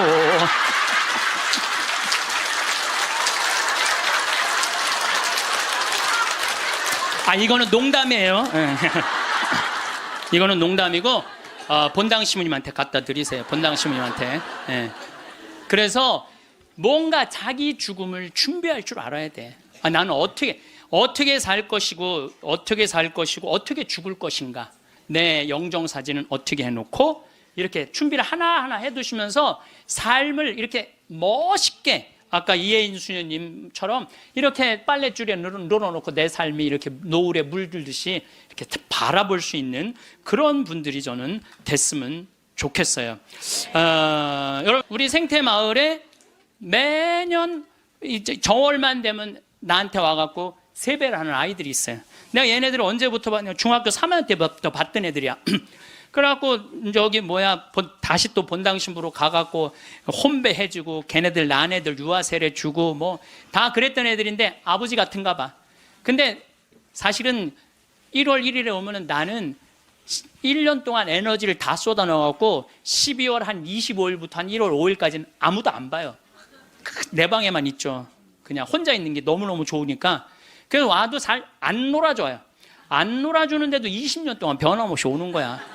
마음이 짠하더라고요. 그래서 작년에도 또, 올해도 또 왔고, 작년에 왔길래 얘들아, 내가 너희들하고 못 놀아줘서 미안해. 너무 내가 지치고 힘들 때 니네들이 와서 못 놀아줘서 미안한데, 대신 2017년 9월 30일부터 10월 9일까지 지금 다 직장 다니니까 황금 연휴야. 내가 그때 너희들이랑 동유럽 여행을 갈게. 그랬더니 얘네들이 너무 신난다는 거야. 그래갖고 얘네들이 벌써 개모임을 시작을 한 거야. 근데 여러분들, 사람이라는 게요, 계획이 있잖아요. 삶이 지겹지가 않아요. 내가 1년 후에 무슨 일을 하고 3년 후에 무슨 일을 할 거라는 계획이 있잖아요. 삶이 지겹지가 않아요. 벌써 이제 1년을 모았대. 자기네들이 무슨 카톡 방도 만들어 놨대. 그래갖고 맨날 그거 뭐 크로아티아를 갈 거냐, 무슨 폴란드를 갈 거냐, 모여서 얘기하는 것만 해도 즐거운 거예요. 모여서 얘기하는 것만 해도. 그래서 여러분들도 계획을 세우세요. 얘네들이 뭐 한 달에 한 20만 원씩 모은대요. 그러면 충분히 갔다 오거든요. 아니 뭐 무슨 사치를 하라고 그래? 낭비를 하라고 그래? 지금 2년 전부터 모아갖고 한 5년 모아갖고 가는 건데 자기네끼리 너무너무 행복하대요. 그래갖고 거기 벌써 뭐 20명이나 모였대. 한 10명 데리고 가려고 그랬더니 우리 직원들도 자기네들도 간다는 거야. 네. 저는 여러분들, 제가 요즘 아프리카 봉사를 참 많이 하잖아요. 난 우리 직원들한테 이번 연말에 직원들 회의를 하는데 직원들한테 너무너무 고마운 게, 얘네들 분유를 대주는 그 기관에서 작년 말로 분유를 끊었대요. 수녀님이 걱정을 하더라고요. 그래서 내가 우리 직원들한테 넌지시 얘기했어요. 야, 거기 분유 우리 잠비아 우리 생태마을 직원들이 모아서 보내주면 안 될까? 그랬더니 직원들이 막 회의를 하더니 30명 직원들이 하겠다고. 보니까 1년 내내 분유를 대줄 수 있겠더라. 우리 직원들이 이렇게 내는 걸 보니까. 우리 또 보좌 신부님은 11조를 또 한대요. 신부된 지 1년밖에 안 된 신부인데 자기는 꼭 11조 하나님한테 봉헌한대요. 전 신부는 안 그래도 되는데 굳이 그럼 보좌 신부가 이제 한 달에 이제 10만 원씩 내놓을 것 같아 보니까. 그러니까 뭐 이 합치면은 걔네들 뭐 분유 충분하게 먹을 수 있을 것 같아. 그래서 여러분들도 아프리카 가는 거를 멀게 생각하지 마세요. 아프리카 여러분들 얼마면 가느냐? 비행기가 한 230만 원이야. 그리고 여러분들 한 달에 30만 원이면 여러분들 먹는 거 충분히 떨어져요. 30만 원만. 그럼 230만 원에 30만 원이면 360만 원 아니에요? 그렇죠? 600만 원. 그리고 400만 원은 거기다 주고 1000만 원만 있어도 아프리카 1년 갔다 올 수 있어요. 거기 가면 여러분들 할 일 너무너무 많아요.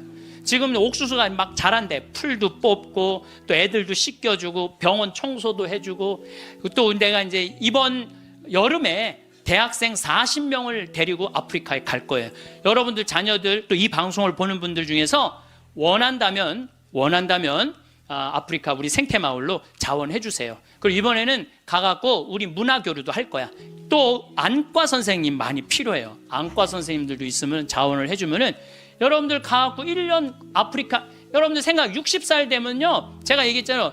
이 0.7년 곱하면 67이 42야. 42살이야. 42살에 한국에서 그냥 이 1년 1,000만 원 써요. 1년 1,000만 원 쓰신다니까. 그러니까 그거 가지고 내 생각에는 아프리카 가서 1년 동안 봉사활동 하고 오잖아요. 여러분들 삶이 달라져요. 완전히 달라진다는 내가 확신합니다. 남을 위해서 한번 인생을 살아보잖아요. 남을 위해서 사는 것처럼 의미가 있는 게, 내가 그 치과 의사 선생님들이 사실은 일주일을 비우면은요, 치과는 돈이 얼마야. 근데 첫 해는 두 분을 데리고 갔는데 조금 좀 미안하더라고요. 근데 둘째 데리고 갔는데 자기네들이 너무 행복해하는 거야. 근데 지난 월요일 날 그 선생님들 모였는데 더 많이 끌어모아갖고 간다는 거예요. 막 가슴이 설렌다는 거예요. 자기네들 한 달에 한 주면 2천만 원, 3천만 원 돈을 못 버는 건데 막 설렌다는 거예요. 남을 도와주고 어려운 사람을 위해서 자기가 무언가 할 수 있다는 건요, 인생이 즐거운 거야. 여러분들 이 세상 살면서 나만을 위해서 살다 가면 그 얼마나 어리석은 일이에요. 이웃을 위해서도 좀 살고, 그런 설계를 한번 해보라는 거예요. 나도 한번 아프리카 한 1년 가갖고 봉사활동 한번 해봐야 되겠다. 그런, 우리가 한국에서 욕심 부리면서 지지고 볶고하지 말고, 맨날 싸우고 죽이는 것만 보고 그러지 말고, 예? 좀 그 아름다운 데 가갖고 수녀님들하고 같이 기도도 좀 하고, 그 아프리카에 수사님, 수녀님들 많으시거든요. 그 수녀님들하고 얘기도 좀 하고, 영어 안 돼도 다 통해요. 걱정하지 마세요. 말 안 해도 다 통하니까 걱정하지 마시고. 내가 한번 그런 도전을 해보면은요, 사는 게 즐거울 거야. 근데 그냥 오늘이 저날이고 저날이 이날이고 이런 사람들은요, 사는 게 너무너무 재미없어요. 예. 여러분은 인생의 마지막 거처에 대해 생각해 본 적 있으신가요? 고향에 작은 집 하나 마련해 책 읽고 텃밭 가꾸며 조용히 살까? 아니면 북적북적한 도시에서 사람들과 부대끼면서 지낼까? 어디서 살든 자식들 고생 안 시키고. 성공한 사람들을 보면 크게 두 부류로 나뉘는 걸 알 수 있습니다. 하나는 자신이 성공했다고 여기저기 떠벌리고 다니는 사람들, 그리고 또 하나는 조용히 아무 말 없이 자기 삶을 사는 사람들입니다. 우리는 흔히 성공을 하면 자연스럽게 자랑하고 싶어질 거라고 생각하죠. 좋은 차를 사고 비싼 시계를 차고 SNS에 멋진 사진을 올리고 싶을 겁니다. 왜냐하면 그렇게 하면 남들이 나를 더 인정해 줄 거라고 믿으니까요. 하지만 현실은 그렇지 않습니다. 오히려 진짜 성공한 사람들은 그렇게 행동하지 않습니다. 왜냐하면 보여줄 필요가 없기 때문입니다. 돈이 많다고, 높은 자리에 있다고, 유명하다고 해서 굳이 그걸 드러낼 필요는 없습니다. 그걸 아는 사람들은 이미 알고 있고, 모르는 사람들은 알 필요가 없죠. 그런데도 굳이나 성공했다고 떠드는 사람들이 있습니다. 그런 사람들은 왜 그럴까요? 간단합니다. 그 사람들은 사실 그렇게까지 성공한 게 아니기 때문입니다. 우리는 종종 SNS에서 성공한 사람들을 봅니다. 해외여행을 가고 고급 레스토랑에서 밥을 먹고 멋진 차를 타고 다니는 모습? 그런데 가만히 보면 그런 걸 보여주는 사람들은 언제나 뭔가를 팔고 있습니다.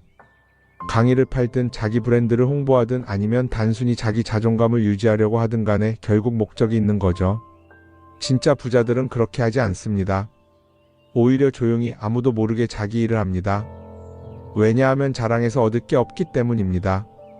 오히려 괜히 잘난 척했다가 사람들에게 이용당하거나 시기와 질투를 받거나 쓸데없는 오해를 사는 게 더 피곤합니다. 이건 단순한 돈 이야기가 아닙니다. 사회적인 성공을 이룬 사람들도 마찬가지입니다.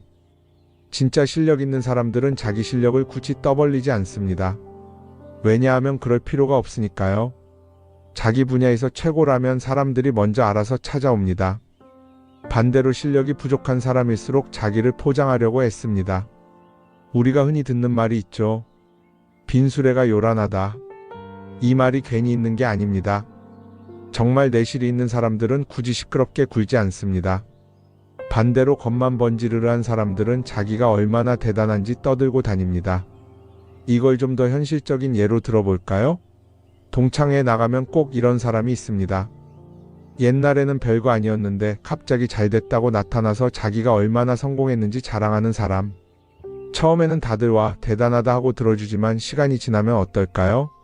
대부분 속으로 이렇게 생각할 겁니다. 저 사람 뭐 저렇게까지 티를 내? 결국 그런 사람은 점점 멀어지게 됩니다. 반면에 정말 성공한 사람들은 조용합니다. 굳이 자기가 어떻게 살고 있는지 설명하지 않죠. 그런 사람들은 오히려 주변에서 먼저 알아보고 자연스럽게 존경을 받습니다. 그게 진짜 성공입니다. 그럼 우리는 어떻게 해야 할까요? 내가 뭔가를 이루었을 때 굳이 남들에게 알릴 필요가 있을까요? 물론 가까운 사람들에게 좋은 소식을 전하는 건 좋습니다. 하지만 굳이 모든 사람들에게 나 이렇게 잘 살고 있어요 하고 알릴 필요는 없습니다. 그런 행동은 결국 나에게 득이 되지 않습니다. 성공이라는 건 원래 조용한 겁니다. 내가 잘 되고 있으면 주변 사람들이 자연스럽게 알게 됩니다. 굳이 내가 말하지 않아도 내 행동과 태도에서 묻어나오게 되어 있습니다. 그러니 굳이 보여주려고 애쓰지 마세요. 오히려 그게 더 진짜 성공한 사람의 태도입니다. 사람은 사회적 동물이라고 하잖아요. 혼자 살아갈 수 없고 결국 사람과의 관계 속에서 기쁨도 얻고 때로는 상처도 받습니다. 그런데 한 가지 생각해 볼 게 있어요. 우리가 정말 인간관계가 필요해서 맺고 있는 걸까요? 아니면 그냥 그래야 한다고 배워서 어쩔 수 없이 유지하고 있는 걸까요? 어릴 땐 친구 많으면 좋다고 하죠. 사회생활에서도 인맥이 중요하다는 말을 많이 합니다. 그런데 정작 주변을 보면요, 인간관계가 넓은 사람일수록 스트레스를 더 많이 받아요. 전화벨이 울릴 때마다 이번엔 또 무슨 부탁일까 싶고 단체 채팅방에서 메시지가 올 때마다 이걸 또 어떻게 대답해야 하나 고민하죠. 관계가 많아질수록 책임과 피로도 함께 늘어나는 겁니다. 어떤 사람들은 인간관계를 줄이면 외롭지 않겠냐고 해요. 그런데 가만히 생각해보면 진짜 외로움을 느끼는 순간이 언제인지 아세요? 오히려 불필요한 인간관계 속에 있을 때입니다. 같이 밥을 먹고 얘기를 나누는데도 뭔가 허전하고 대화가 컥 돌고 속마음을 나누지도 못할 때, 그럴 때 우리가 더 외롭다고 느끼죠. 그렇다고 당장 인간관계를 다 끊어버릴 순 없겠죠. 하지만 적어도 내가 정말 소중하게 여겨야 할 관계와 그냥 관성적으로 유지하는 관계는 구분할 필요가 있습니다. 예를 들어 매번 나한테 부탁만 하고 정작 내가 어려울 땐 연락 한 번 없는 사람. 내가 실수하면 뒷담화를 하면서 내 앞에서는 웃는 사람. 이런 관계를 굳이 계속 이어갈 이유가 있을까요? 가끔은 이런 경험도 있을 거예요. 우연히 어떤 사람과 친해졌는데 만난 지 얼마 되지도 않았는데 너무 많은 걸 털어놓는 사람들 있죠. 자기 속사정부터 가족 문제, 직장 고민까지 쏟아내는 사람들. 이런 경우 두 가지의 가능성이 큽니다. 하나는 그냥 감정적으로 의존할 사람이 필요해서일 수도 있고 또 하나는 내가 믿을 만한 사람인지 떠보는 걸 수도 있어요. 어떤 경우든 이런 관계는 오래가기 어렵습니다. 사실 친밀함이라는 건 시간이 필요한 법이에요. 적당한 거리를 두고 천천히 서로를 알아가야 하는데 초반부터 급격하게 가까워진 관계는 쉽게 무너지는 경우가 많습니다. 처음엔 친하다고 생각했는데 어느 순간 사소한 일로 틀어지고 결국 남보다 못한 사이가 되는 거죠. 그러면 인간관계를 어떻게 해야 할까요? 답은 간단합니다. 억지로 맺지 말고 굳이 유지하려고도 하지 않는 거예요. 내가 편한 관계라면 자연스럽게 이어질 것이고 그렇지 않다면 서서히 멀어질 겁니다. 그리고 그걸 억지로 붙잡지 않아도 괜찮습니다. 관계를 유지하는 데 에너지를 쓰기보다는 정말 소중한 관계에 집중하는 게 더 낫지 않을까요? 어떤 사람은 내가 인간관계를 줄이면 나중에 나 혼자 남는 거 아니냐 걱정하기도 해요. 그런데 생각해보면요, 진짜 나를 위하는 사람은 많지 않아요. 인간관계를 줄인다고 해서 완전히 혼자가 되는 게 아닙니다. 오히려 불필요한 관계를 정리하고 나면 남아있는 관계들이 더 단단해지고 가치 있게 느껴질 겁니다. 예전엔 인맥이 자산이라는 말을 많이 했어요. 그런데 요즘은 꼭 그렇지도 않죠. 오히려 불필요한 인간관계가 많으면 그게 짐이 될 수도 있어요. 적당한 거리, 적당한 선. 이걸 잘 지키는 게 결국엔 가장 편한 인간관계를 유지하는 방법 아닐까요? 한번 곰곰이 생각해 보세요. 지금 내 주변에 있는 사람들 중에서 내가 정말 편하게 만날 수 있는 사람이 몇 명이나 되는지, 내가 억지로 맞춰주고 있는 관계는 없는지. 관계를 줄이면요, 외로워지는 게 아니라 오히려 더 자유로워집니다. 그리고 자유로워진 만큼 내 인생에서 정말 중요한 것에 집중할 수 있게 됩니다. 인간관계 너무 많은 걸 신경 쓰다 보면 정작 중요한 걸 놓칠 수 있어요. 그러니까 이제는 한 번쯤 정리해보는 것도 나쁘지 않을 겁니다. 사람들이 돈을 많이 벌고 싶어 하는 이유가 뭘까요? 단순히 돈이 많으면 좋으니까? 물론 그것도 있겠지만 사실 돈을 원하는 진짜 이유는 더 나은 삶을 살기 위해서겠죠. 그런데 문제는 돈을 많이 번다고 해서 반드시 삶이 나아지는 건 아니라는 겁니다. 오히려 더 많이 벌수록 더 많이 쓰게 되는 경우가 많아요. 가끔 이런 생각해 본 적 없으세요? 예전에는 돈이 지금보다 훨씬 적었는데 이상하게 그때가 더 여유로웠던 것 같다. 왜 그럴까요? 사실 우리가 원하는 건 돈 그 자체가 아니라 돈을 통해 얻을 수 있는 자유인데 돈을 벌면 벌수록 그 자유를 잃어버리는 경우가 많아요. 더 좋은 차, 더 좋은 집, 더 좋은 옷을 사면서 점점 더 많은 돈이 필요해지고 결국엔 돈을 벌기 위해 또다시 일해야 하는 악순환에 빠지게 되는 거죠. 한번 생각해 봅시다. 우리가 정말 필요해서 뭔가를 사는 경우가 얼마나 될까요? 필요해서라기보다는 남들이 가지고 있으니까, 없어 보이기 싫으니까, 혹은 그냥 기분 전환을 위해서 소비하는 경우가 훨씬 많아요. 그리고 그런 소비를 할 때마다 스스로 이렇게 합리화를 하죠. 이 정도는 나를 위한 투자야. 그런데 가만히 보면 그 소비가 진짜 나를 위한 소비인지 아니면 그냥 사회가 만든 기준에 끌려가고 있는 건지 헷갈릴 때가 많습니다. 예를 들어 예전에는 스마트폰 하나면 충분했는데 이제는 스마트워치도 있어야 하고 무선 이어폰도 필요하고 태블릿도 있어야 할 것 같고, 하나를 사면 또 다른 무언가가 필요해지는 시기예요. 사실 이건 우리가 그렇게 만들어진 겁니다. 광고도 그렇고 SNS도 그렇고 자꾸 우리에게 이렇게 말하죠. 이걸 사야 더 행복해질 수 있어요. 그런데 정작 그걸 사고 나면 어때요? 처음 며칠은 좋죠. 그런데 시간이 지나면 또 다른 걸 사고 싶어져요. 왜냐하면 물건이 우리를 오래 행복하게 만들어주지는 않거든요. 특히 요즘은 SNS가 이런 소비 심리를 더 부추기는 것 같아요. 예전에는 친구들끼리 만나서 나 새로 샀어 하고 자랑하는 게 전부였는데 이제는 SNS에 올리면서 전 세계 사람들에게 보여주잖아요. 그러다 보니까 남들도 다 뭔가를 사서 올리고 나도 따라해야 할 것 같은 기분이 드는 거예요. 그런데 중요한 건 그 사람들도 사실은 나와 똑같은 기분이라는 겁니다. 내가 남을 부러워하는 만큼 나도 누군가에게 부러움을 사려고 애쓰고 있는 거죠. 결국 끝없는 비교와 소비 속에서 진짜 중요한 걸 놓치게 되는 겁니다. 한번 이렇게 생각해 보면 어떨까요? 만약 내가 지금부터 딱 1년 동안 불필요한 소비를 하지 않는다면 내 삶이 어떻게 변할까? 아마 처음에는 답답할 수도 있어요. 사고 싶었던 걸 참아야 하니까. 그런데 그걸 몇 번 참고 나면 어느 순간 깨닫게 될 겁니다. 내가 굳이 이걸 안 사도 괜찮네? 그렇게 불필요한 소비가 줄어들면 자연스럽게 돈이 쌓이겠죠. 그런데 돈이 쌓이는 것보다 더 중요한 게 있어요. 바로 마음의 여유가 생긴다는 겁니다. 돈을 쓰지 않는다고 해서 불행해지는 게 아니라 오히려 소비로부터 자유로워지면서 진짜 행복을 찾을 수 있어요. 물론 이걸 실천하는 게 쉽지는 않겠죠.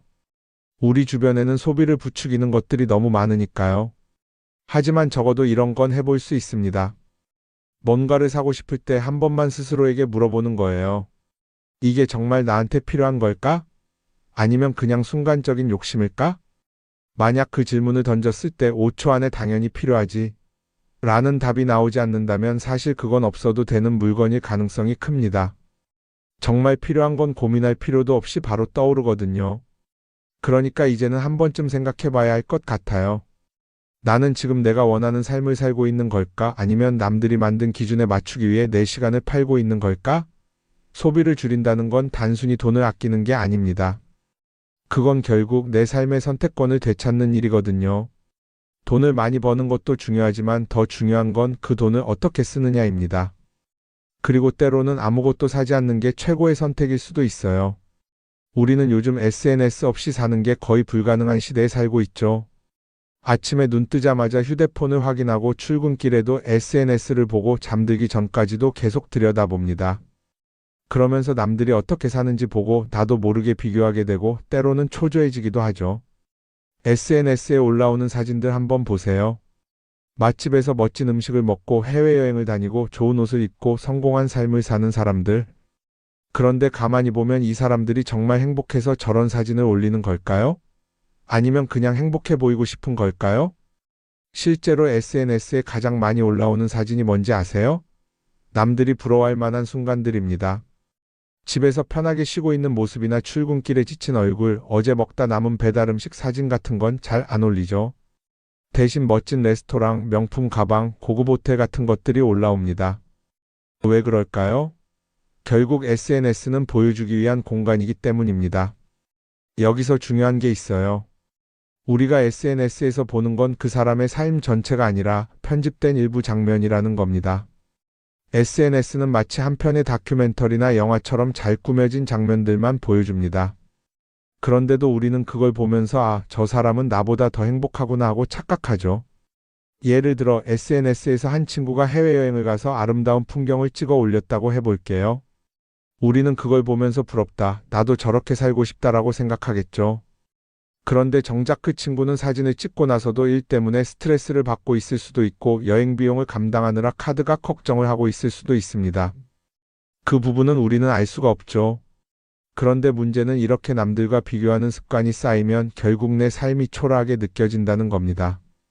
원래는 그냥 조용히 살아도 괜찮았는데 SNS를 보고 나면 나만 뒤처지는 것 같고 뭔가를 더 해야 할 것 같고 괜히 불안해지죠. SNS는 기본적으로 사람들의 비교 심리를 자극합니다. 남들이 가진 걸 나도 갖고 싶게 만들고 남들이 하는 걸 나도 해야 할 것 같은 기분이 들게 만들죠. 그러다 보니 필요하지도 않은 걸 사게 되고 무리해서라도 화려한 곳에 가게 되고 남들에게 보여주기 위해 사는 삶을 살게 됩니다. 그럼 어떻게 해야 할까요? 사실 정답은 간단합니다. SNS에서 보이는 것들을 곧이곧대로 믿지 않는 것입니다. 그리고 더 중요한 건 남과 비교하는 걸 멈추는 것이에요. 어떤 사람이 비싼 차를 타고 다닌다고 해서 그 사람이 꼭 행복한 건 아닙니다. 좋은 차를 타고 다니지만 밤마다 사업 걱정에 잠 못 이루는 사람도 많아요. 반대로 대중교통을 이용하지만 마음 편하게 사는 사람도 있죠. 결국 행복은 보이는 것이 아니라 느끼는 것입니다. SNS를 덜 보면 덜 불행해진다는 연구 결과도 있어요. 하루 종일 남의 삶을 보면서 비교하는 시간을 줄이면 내 삶에 집중할 수 있는 시간이 많아지는 겁니다. SNS를 완전히 끊을 필요는 없지만 최소한 그 안에 있는 것들이 전부 진짜라고 생각하지 않는 태도는 필요합니다. 우리는 누구나 자신만의 속도로 살아가고 있어요. 남들은 남들대로 사는 거고 나는 나대로 살면 됩니다. SNS에서 남들의 화려한 모습을 볼 때마다 한 번쯤 이렇게 생각해 보세요. 이건 그 사람이 보여주고 싶은 삶일 뿐이다. 그러면 조금은 편해질 겁니다. 사람들은 다들 자기 인생을 살아간다고 생각하죠. 그런데 가만 보면 정말 자기 인생을 사는 사람이 얼마나 될까요? 많은 사람들이 사실은 남이 만들어 놓은 기준에 맞춰서 살고 있어요. 좋은 대학, 좋은 직장, 좋은 차, 좋은 집. 다들 이런 걸 목표로 삼지만 정작 내가 원하는 삶이 뭔지 깊이 생각해 본 적이 없는 경우가 많아요. 이건 어릴 때부터 교육받아온 방식과도 관련이 있어요. 우리는 어릴 때부터 이렇게 살아야 한다는 틀 안에서 자라죠.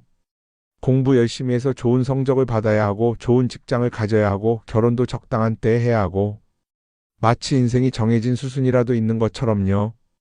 그러다 보니 나 스스로 정말 원하는 걸 고민하기보다는 그냥 남들이 정해놓은 목표를 따라가게 돼요. 그런데 이렇게 남의 기준에 맞춰서 살다 보면 어느 순간 공허함을 느끼게 됩니다. 이게 정말 내가 원했던 삶인가? 하는 의문이 들 때가 오죠. 어릴 땐 성적이 목표였고 사회에 나와서는 연봉이 목표였고 결혼하고 나서는 아이 교육이 목표였는데 그 목표를 이루고 나면 허무한 거예요. 계속 뭔가를 이루긴 했는데 정작 나는 어디에 있는지 모르겠는 거죠. 진짜 중요한 건 내가 원하는 게 뭔지를 아는 것이에요. 그런데 이게 쉽지 않죠. 오랫동안 남의 기준대로 살아왔기 때문에 막상 내가 정말 원하는 게 뭐지? 하고 물어보면 선뜻 대답하기 어려운 경우가 많아요. 하지만 이 질문을 하지 않으면 우리는 평생 남이 정한 기준 속에서 살게 됩니다. 그럼 어떻게 해야 할까요? 첫 번째로 필요한 건 내가 왜 이런 생각을 하게 됐는지 스스로 점검하는 거예요. 예를 들어 내가 비싼 차를 사고 싶다고 생각한다면 그게 정말 내 필요 때문인지 아니면 남들에게 잘 보이기 위해서인지 한번 따져봐야 해요. 만약 남들이 나를 어떻게 볼까 하는 게 더 중요하다면 그건 내 기준이 아니라 사회가 만들어 놓은 기준일 가능성이 큽니다. 두 번째는 다른 사람의 의견에 휘둘리지 않는 연습을 하는 거예요. 우리는 살아가면서 끊임없이 남들의 평가를 받죠. 그 나이에 그런 걸 시작한다고? 지금 그게 가능하겠어? 이런 말들이 우리를 흔들어 놓습니다. 그런데 그런 말에 신경 쓰다 보면 결국 아무것도 하지 못하게 돼요. 중요한 건 남들이 뭐라고 하든 내가 결정하는 거예요. 물론 남의 조언을 들을 수도 있고 참고할 수도 있죠. 하지만 최종 결정은 항상 내 몫이어야 합니다. 내가 결정하고 내가 책임지는 거. 그렇게 해야 내 삶을 온전히 내 것으로 만들 수 있어요. 세 번째는 내가 한 선택에 책임지는 자세를 가지는 거예요. 많은 사람들이 무언가를 선택하고 나서도 후회하죠. 괜히 이걸 했나? 이 선택이 잘못된 건 아닐까? 그런데 한 가지 확실한 건 후회한다고 해서 과거가 바뀌지는 않는다는 거예요. 내가 한 선택이라면 그 선택이 틀렸다고 해도 받아들이고 그 안에서 최선을 다하는 게 더 중요해요. 이렇게 말하면 그럼 실수하면 어떡하죠? 라고 걱정하는 분들도 있을 거예요. 하지만 생각해보면 우리가 실수를 두려워하는 이유도 결국 남의 시선 때문이에요. 내가 실패하면 남들이 날 어떻게 볼까? 이런 걱정이 더 크죠. 그런데 남들은 생각보다 우리한테 관심이 없어요. 우리가 성공하든 실패하든 남들은 자기 삶을 사느라 바빠요. 그러니까 내 인생의 주인은 결국 나 자신이라는 걸 명확히 할 필요가 있어요. 내 선택을 하고 그 선택의 책임